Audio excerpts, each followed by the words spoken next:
আম্মা জান,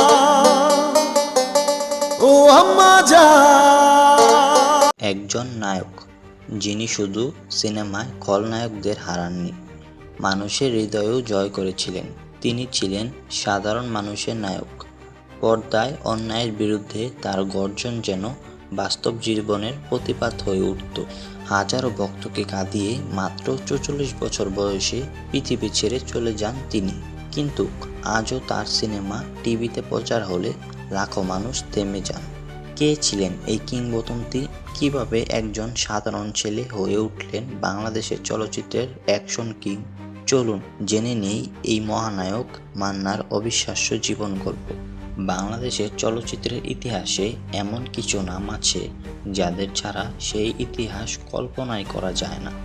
তাদের মধ্যে অন্যতম হলেন মান্না। মান্নার আসল নাম ছিল এস.এম. আসলাম তালুকদার।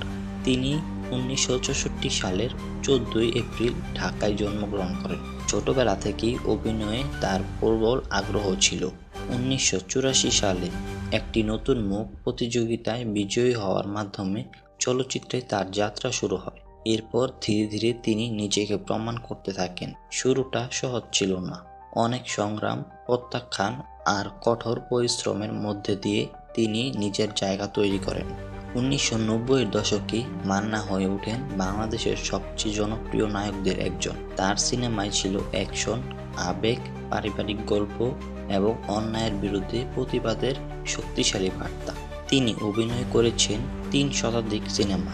দর্শকদের কাছে তার জনপ্রিয় সিনেমাগুলোর মধ্যে রয়েছে আম্মা জান, স্বামী কেন আসামি, তেজি, বীর সৈনিক, কুলি, লুটতরাজ সহ আরও অসংখ্য ছবি।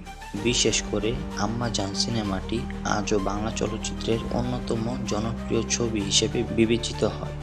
এই সিনেমার সংলাপ ও গান এখনও মানুষের মুখে মুখে শোনা যায়। মান্নার অভিনয়ের সবচেয়ে বড় শক্তি ছিল তার স্বাভাবিকতা। তিনি এমনভাবে চরিত্রে অভিনয় করতেন যেন মনে হতো গল্পটা বাস্তব জীবনেরই অংশ।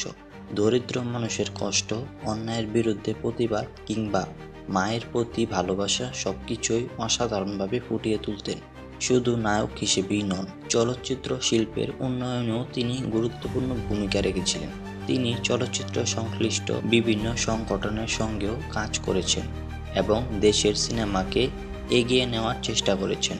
কিন্তু ভাগ্য যেন অন্য কিছু লিখে রেখেছিল। 2008 সালের 17 ফেব্রুয়ারি হঠাৎ অসুস্থ হয়ে পড়েন মান্না। তাকে দ্রুত হাসপাতালে নেওয়া হয়।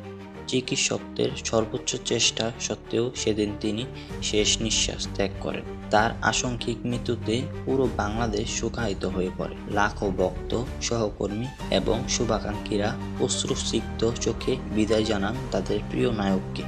আজ তিনি আমাদের মাঝে নেই, কিন্তু তার অভিনীত সিনেমা, সংলাপ এবং মানুষের প্রতি ভালোবাসা তাকে আজও বাঁচিয়ে রেখেছে কোটি ভক্তের হৃদয়ে। মান্না শুধু একজন অভিনেতা ছিলেন না, তিনি ছিলেন একজন অনুভূতির নাম। সাহস, ন্যায়বিচার এবং সাধারণ মানুষের কণ্ঠস্বর হয়ে তিনি বাংলা চলচ্চিত্রে যে অবদান রেখে গেছেন তা কখনোই ভুলে যাওয়া যাবে না। মান্নার কোন সিনেমাটি আপনার সবচেয়ে প্রিয়? কমেন্টে অবশ্যই জানাবেন। ভিডিওটি ভালো লাগলে একটি লাইক দিন, চ্যানেলটি সাবস্ক্রাইব করুন এবং এমন আরও বাংলা চলচ্চিত্রের কিংবদন্তিদের গল্প জানতে আমাদের সঙ্গেই থাকুন। ধন্যবাদ।